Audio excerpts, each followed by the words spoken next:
ಓಂ ವಿಶ್ವಾನಿನೋ ದುರ್ಗಃ ಜಾತವೇದಃ ಸಿಂಧುನ್ನ ನಾವಾದುರಿತಾತಿ ಪರ್ಷಿ ಅಗ್ನೇ ಅತ್ರಿವನ್ಮನಸಾ ಗೃಣಾನೋಸ್ಮಾಕಂ ಬೋಧ್ಯವಿತಾ ತನೂನಾಂ ಕಾತ್ಯಾಯನಾಯ ವಿದ್ಮಹೇ ಕನ್ಯಾಕುಮಾರಿ ಧೀಮಹಿ ತನ್ನೋ ದುರ್ಗಿಃ ಪ್ರಚೋದಯಾತ್.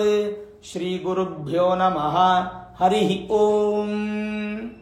ಆತ್ಮೀಯ ಪ್ರಿಯ ಪ್ರೇಕ್ಷಕ ಮಿತ್ರರೇ, ನಿಮ್ಮೆಲ್ಲರ ಜೀವನ ಸುಖಮಯ, ಲಾಭಮಯ, ಸಂತುಷ್ಟಮಯವಾಗಿರಲಿ ಅಂತ ನನ್ನ ಆರಾಧ್ಯ ದೇವಿ ಹೊರನಾಡು ಅನ್ನಪೂರ್ಣೇಶ್ವರಿಯ ಪಾದಗಳಿಗೆ ನಮಸ್ಕರಿಸ್ತಾ, ಪ್ರಿಯ ಪ್ರೇಕ್ಷಕ ಮಿತ್ರರೇ, ವೈವಾಹಿಕ ಜೀವನ ಎಪಿಸೋಡ್ ನಂಬರ್ 3. ಇದರಲ್ಲಿ ಪ್ರಮುಖವಾಗಿ ಒಂದು ಹುಡುಗ ಅಥವಾ ಹುಡುಗಿಗೆ ಶೀಘ್ರ ವಿವಾಹವಾಗುತ್ತಾ, ನಿಧಾನ ತಡ ವಿವಾಹ ಆಗುತ್ತಾ ಅನ್ನುವಂಥದ್ದನ್ನು ನಾವು ತಿಳ್ಕೋಬೇಕು. ಅದನ್ನು ತಿಳ್ಕೊಳ್ಳೋದಾದರೆ ಬಹಳ ಮುಖ್ಯ. ಏನಪ್ಪ, ಶೀಘ್ರ ವಿವಾಹ ಯಾರಿಗಿರುತ್ತೆ? ವಿವಾಹದ ವಿಷಯವನ್ನು ಚಿಂತಿಸುವಾಗ ದ್ವಿತೀಯ, ಸಪ್ತಮ ಹಾಗೂ ಲಾಭ ಸ್ಥಾನಗಳನ್ನು ನಾವು ಮುಖ್ಯವಾಗಿ ಗಮನಿಸಬೇಕು. ಯಾವ್ಯಾವುದು? ಒಂದು ದ್ವಿತೀಯ ಅಂದರೆ 2ನೇ ಮನೆ ಕುಟುಂಬ ಸ್ಥಾನ, ಇನ್ನೊಂದು 7ನೇ ಮನೆ ಸಪ್ತಮ ಸ್ಥಾನ, ಇನ್ನೊಂದು 11ನೇ ಮನೆ ಲಾಭ ಸ್ಥಾನ. ಅಂದರೆ ಶೀಘ್ರ ವಿವಾಹ ಯಾರಿಗಾಗುತ್ತೆ ಅನ್ನೋದನ್ನ ಡಿಸೈಡ್ ಮಾಡೋದಕ್ಕೆ ಏನೇನಿರುತ್ತೆ? ದ್ವಿತೀಯ ಅಂದರೆ ಕುಟುಂಬ ಸ್ಥಾನ, ಸಪ್ತಮವು ಅಂದರೆ ಕಳತ್ರ ಸ್ಥಾನ, ಲಾಭ ಸ್ಥಾನ ಅಂದರೆ ಲಾಭ, ಹೌಸ್ ಆಫ್ ಗೇನ್. ವಿವಾಹಕ್ಕೆ ಶುಕ್ರ, ಗುರು, ಚಂದ್ರರು ಕಾರಕರು.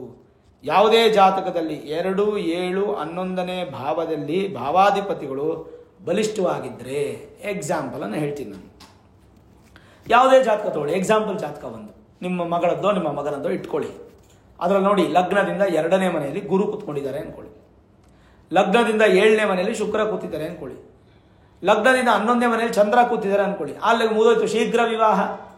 18, 19, 20, 21, 22 ಅಂದರೆ ಮ್ಯಾಕ್ಸಿಮಮ್ ಮದುವೆ ಆಗೋಗ್ಬಿಡುತ್ತೆ. ಶೀಘ್ರ ವಿವಾಹ ಇದು ಸೂಚಿಸುತ್ತೆ.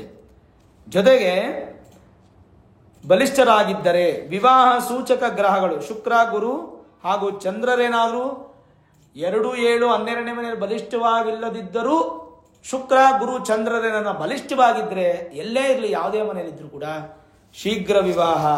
ಅಥವಾ ಇವರ ದಶಾಭುಕ್ತಿ ಚಿಕ್ಕ ವಯಸ್ಸಲ್ಲೇ ಬಂದರೆ, ಗುರು, ಚಂದ್ರ ಹಾಗೂ ವಿಶೇಷವಾಗಿ ಶುಕ್ರ ಇವುಗಳ ದಶಾಭುಕ್ತಿ ಚಿಕ್ಕ ವಯಸ್ಸಿನಲ್ಲೇ ಬಂದರೆ, ಅಂದರೆ ವಿವಾಹದ ವಯಸ್ಸು ಒಂದು 18 ಆಗಿದ ತಕ್ಷಣ ಬಂದರೆ ಶೀಘ್ರ ವಿವಾಹವನ್ನು ನಾವು ಅಪೇಕ್ಷೆ ಪಡಬಹುದು.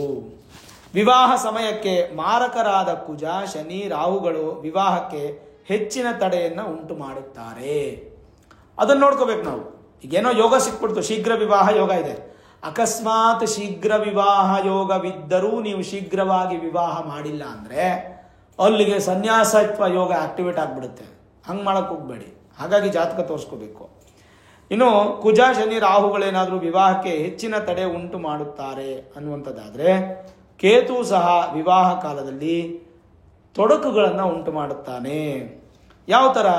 ವಿವಾಹ ಸಮಯದಲ್ಲಿ 7, 2, 11ನೇ ಭಾವಾಧಿಪತಿಗಳು ಕುಜ, ಶನಿ, ರಾಹು, ಕೇತುಗಳ ಸಂಬಂಧ ಬಂದರೆ ಆ ಗ್ರಹಗಳ ನೈಸರ್ಗಿಕ ಕಾಲದಂತೆ ವಿವಾಹಕ್ಕೆ ಸ್ವಲ್ಪ ತಡೆಗಳನ್ನು ಉಂಟು ಮಾಡುತ್ತದೆ. ಈ ತಡೆಗಳನ್ನು ನಾವು ಮೊದಲೇ ತಿಳ್ಕೊಂಡು ಆ ತಡೆಗೆ ಬೇಕಾದಂಥ ಪರಿಹಾರಗಳನ್ನು ನಾವು ಮಾಡ್ಕೋಬೇಕು.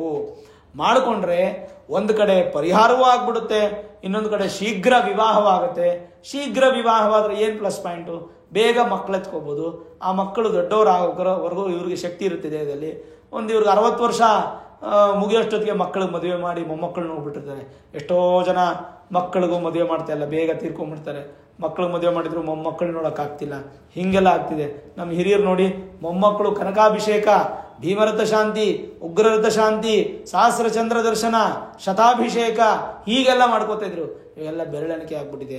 ಹಾಗಾಗಿ ಶೀಘ್ರ ವಿವಾಹ ಇದ್ದರೆ ಖಂಡಿತವಾಗ್ಲೂ ತಿಳ್ಕೋಬೇಕು. ಇನ್ನು ಏನು ನಿಯಮಾವಳಿಗಳು ಏನೇನಿದೆ? ಯಾವುದೇ ಜಾತಕದಲ್ಲೂ, ಮೂಲ ಜಾತಕದಲ್ಲಿ 2, 7, 11ನೇ ಭಾವಸ್ಥಾನಾಧಿಪತಿಗಳು ಭಾವಾಧಿಪತಿಗಳೊಂದಿಗೆ ಸ್ಥಿತಗ್ರಹ ದೃಷ್ಟಿಯಿಂದ ಅಥವಾ ಅಶುಭ ಅಭಾವ ಗ್ರಹದಲ್ಲಿದ್ದರೆ ಅದೆಲ್ಲ ಕೂಡ ನಿಮಗೆ ಕಾಲದೋಷಗಳನ್ನು ಉಂಟು ಮಾಡುತ್ತೆ. ಆ ಕಾಲದೋಷಗಳನ್ನು ನಿವೃತ್ತಿ ಮಾಡಬೇಕು ಅಂದರೆ ಅವ್ರ ಜಾತಕದಲ್ಲಿ 2, 7, 11ನೇ ಸ್ಥಿತವನ್ನು ನಾವು ತಿಳ್ಕೊಂಡು ತದನಂತರ ಮುಂದುವರಿಬೇಕು. ಇದು ಮೊದಲನೇ ಪಾಯಿಂಟು. ಎರಡನೇ ಪಾಯಿಂಟು, ಯಾವುದೇ ಜಾತಕದಲ್ಲಿ ಉಚ್ಚಗ್ರಹ ಅಂದರೆ exalted position, peak position, out of 100ಗೆ 100% ಇರ್ತಕ್ಕಂಥ ಗ್ರಹ, ಬಲಿಷ್ಠ ಗ್ರಹ ಅಂತಂದ್ರೆ ಸ್ವಕ್ಷೇತ್ರದಲ್ಲಿ 80% ಸ್ಟ್ರಾಂಗ್ ಆಗಿರ್ತಕ್ಕಂಥ ಗ್ರಹ, ಶುಭ ಗ್ರಹರಾದಂಥ ಗುರು, ಶುಕ್ರದ ದಶಾಭುಕ್ತಿ ಕಾಲಗಳು ಬಂದರೂ ಕೂಡ ಶೀಘ್ರ ವಿವಾಹವಾಗಿಬಿಡುತ್ತೆ. ಅದಕ್ಕೂ ಯಾವುದು ದೋಷಗಳು ಬರಲ್ಲ. ಇನ್ನು ಯಾವುದೇ ಜಾತಕದಲ್ಲಿ ಶುಭ ಗ್ರಹಗಳು 9, 10ನೇ ದಶಾಭುಕ್ತಿಗಳ ಕಾಲದಲ್ಲಿ ವಿವಾಹವಾಗುತ್ತೆ. ಇದು ತುಂಬಾ ಇಂಪಾರ್ಟೆಂಟ್. ಥರ್ಡ್ ಪಾಯಿಂಟ್, ಯಾವುದೇ ಜಾತಕದಲ್ಲಿ ಶುಭ ಅಂದರೆ ಶುಭ ಗ್ರಹಗಳು ಯಾರ್ಯಾರು ನಿಮಗೆ ಗುರು, ಚಂದ್ರ ಹಾಗೂ ಶುಕ್ರರು, ಅಥವಾ 9, 10ನೇ ದಶಾಭುಕ್ತಿ ಕಾಲಗಳಲ್ಲಿ ಅಂದರೆ ಲಗ್ನದಿಂದ 9ನೇ ಮನೆಯ ಅಧಿಪತಿಯ ದಶೆ ಅಥವಾ 10ನೇ ಮನೆಯ ಅಧಿಪತಿಯ ದಶೆ ಏನಾದರೂ ನಿಮಗೆ ಪ್ರಾರಂಭ ಆಯಿತು ಅಂದರೆ ಚಿಕ್ಕ ವಯಸ್ಸಲ್ಲೇ ಶೀಘ್ರ ವಿವಾಹ ಅನ್ನುವಂಥದ್ದು ನಿಮಗೆ ಖಂಡಿತ ಆಗ್ಬಿಡುತ್ತೆ.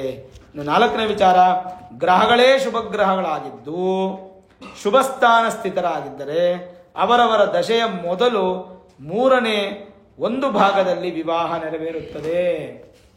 ಅದರ ಅರ್ಥ ಉದಾಹರಣೆಗೆ ಹೇಳಬೇಕು ಅಂದರೆ ಗ್ರಹಗಳೇ ಶುಭ ಗ್ರಹಗಳಾಗಿದ್ದು ಅಂದರೆ ಚಂದ್ರ, ಗುರು, ಶುಕ್ರ ಏನಾದರೂ ಶುಭ ಗ್ರಹಗಳು ನಿಮಗೆ ಅವರ ಒಂದು ಸ್ಥಾನಕ್ಕೆ ದೃಷ್ಟಿಯನ್ನು ಕೊಟ್ಟರೆ ಅಥವಾ ಸ್ಥಿತವಾಗಿ ಕೂತ್ಕೊಂಡಿದ್ರೆ ಆ ದಶೆ ಏನಾದರೂ ಬಂತಂದರೆ, ಉದಾಹರಣೆಗೆ ನಿಮಗೆ 7ನೇ ಮನೆಯಲ್ಲಿ ಶುಕ್ರ ಇದ್ದಾರೆ, ಶುಕ್ರ ದಶೆ ಬಂತು, ಅಥವಾ 11ನೇ ಮನೆಯಲ್ಲಿ ಚಂದ್ರ ಇದ್ದಾರೆ, ಚಂದ್ರ ದಶೆ ಬಂತು, ಅಥವಾ 2ನೇ ಮನೆಯಲ್ಲಿ ಗುರು ಇದ್ದಾರೆ, ಗುರು ದಶೆ ಬಂತು ಅಂದರೆ ಆ ಗುರು ದಶೆ ಬಂದಾಗ ನಿಮಗೆ 3ನೇ 1ನೇ ಭಾಗದಲ್ಲಿ ವಿವಾಹ ಆಗುತ್ತೆ.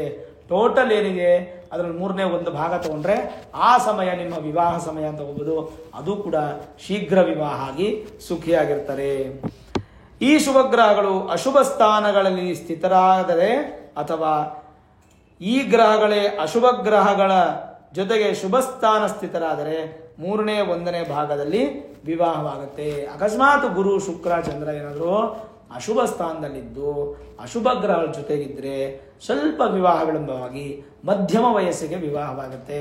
ಅಂದರೆ 22 to 27, 22ನೇ ವಯಸ್ಸಿನಿಂದ 27ನೇ ವಯಸ್ಸಿನಲ್ಲಿ ವಿವಾಹವಾಗುತ್ತೆ. ಇದು 5th ಪಾಯಿಂಟ್.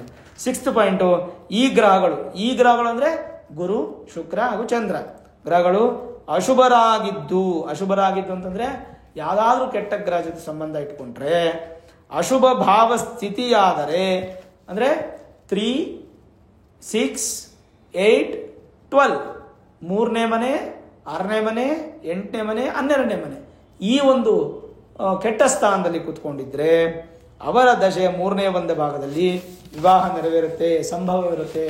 ಅದರರ್ಥ ಯಾವತ್ತೂ ಕೂಡ ಶೀಘ್ರ ವಿವಾಹ ಅನ್ನಬೇಕಾದ್ರೆ ಅವರ ಜನ್ಮಜಾತಕ ಗ್ರಹ ಸ್ಥಿತಿ, ಆ ಶುಭ ಗ್ರಹ ಮತ್ತು ಕಳತ್ರ ಭಾವ ಸ್ಥಾನಾಧಿಪತಿ ದಶಾಭುಕ್ತಿಗೆ ಕನೆಕ್ಟ್ ಆದಾಗ ಈ ಹುಡುಗನಿಗೆ ಅಥವಾ ಈ ಹುಡುಗಿಗೆ ಯಾವ ವಯಸ್ಸಿನಲ್ಲಿ ಮದುವೆ ಮಾಡಿದ್ರೆ ಉತ್ತಮ ಅಂದರೆ ಚೆನ್ನಾಗಿರುತ್ತೆ ಅನ್ನುವಂಥದ್ದನ್ನು ಡಿಸೈಡ್ ಮಾಡೋದಕ್ಕೆ ನಾವು ಇದನ್ನು ತಿಳ್ಕೊಂಡ್ರೆ ಮಾತ್ರನೇ ಖಂಡಿತ ಸಾಧ್ಯ ಆಗುತ್ತೆ ವೀಕ್ಷಕರೇ. ಇದನ್ನೆಲ್ಲ ನಿಮಗೆ ಕನ್ಫ್ಯೂಷನ್ ಆದರೂ ಕೂಡ ನೀವು ನಿಮ್ಮ ಮೂಲ ಜಾತಕವನ್ನು ಅಂದರೆ ಮಕ್ಕಳ ಮೂಲ ಜಾತಕವನ್ನು ನುರಿತ ಜ್ಯೋತಿಷ್ಯರನ್ನು ಭೇಟಿ ಮಾಡಿ ಮೂಲ ಜಾತಕವನ್ನು ಅವ್ರ ಹತ್ರ ವೇದಿಕ್ ಅಸ್ಟ್ರಾಲಜಿ, ಹೈಯರ್ ಅಸ್ಟ್ರಾಲಜಿ ಪ್ರಿಡಿಕ್ಷನ್ಸನ್ನು ಮಾಡಿಸಿ ನಮ್ಮ ಮಗನಿಗೋ ಅಥವಾ ಮಗಳಿಗೋ ಶೀಘ್ರ ವಿವಾಹವಿದೆಯಾ, ವಿವಾಹ ದೋಷವಿದೆಯಾ ಅನ್ನುವಂಥದ್ದನ್ನು ತಿಳ್ಕೊಂಡು ತದನಂತರ ಡಿಸಿಷನ್ಸ್ ತಗೊಂಡು ಅದಾದಮೇಲೆ ನೀವು ಫೈನಲೈಸ್ ಮಾಡಿದ್ರೆ ಖಂಡಿತ ಒಳ್ಳೆ ಫಲ ಸಿಗುತ್ತೆ. ತಿಳ್ಕೊಂಡ್ರಲ್ಲ, ಶೀಘ್ರ ವಿವಾಹ ಯಾರಿಗಾಗುತ್ತೆ ಅಂತ ಅದು ನೀವು ತಿಳ್ಕೊಬೇಕಾದ್ರೆ ಜಾತಕನ ತೋರಿಸ್ಕೋಬೇಕು. ಈ ವಿಡಿಯೋ ಇಷ್ಟ ಆಗಿದ್ದರೆ ಲೈಕ್ ಮಾಡಿ, ಶೇರ್ ಮಾಡಿ, ಮುಖ್ಯವಾಗಿ ನಮ್ಮ ಚಾನಲ್ಗೆ ಸಬ್ಸ್ಕ್ರೈಬ್ ಮಾಡಿ, ಬೆಲ್ ಐಕಾನನ್ನು ಪ್ರೆಸ್ ಮಾಡಿ. ಪ್ರತಿನಿತ್ಯ ನಾನು ಪೂಜೆ ಮಾಡುವಂತಹ ನನ್ನ ಆರಾಧ್ಯ ದೇವಿ ಹೊರನಾಡು ಅನ್ನಪೂರ್ಣೇಶ್ವರಿಯ ಆಶೀರ್ವಾದ ಅನುಗ್ರಹ ಸದಾಕಾಲ ಮತ್ತೊಮ್ಮೆ ನಿಮ್ಗೆ ಸಿಗಲಿ ಅಂತ ಪ್ರಾರ್ಥನೆ ಮಾಡ್ತಾ ಸರ್ವೇ ಜನಾಃ ಸುಖಿನೋ ಭವಂತು, ಸಮಸ್ತ ಸನ್ಮಂಗಳಾನಿ ಭವಂತು.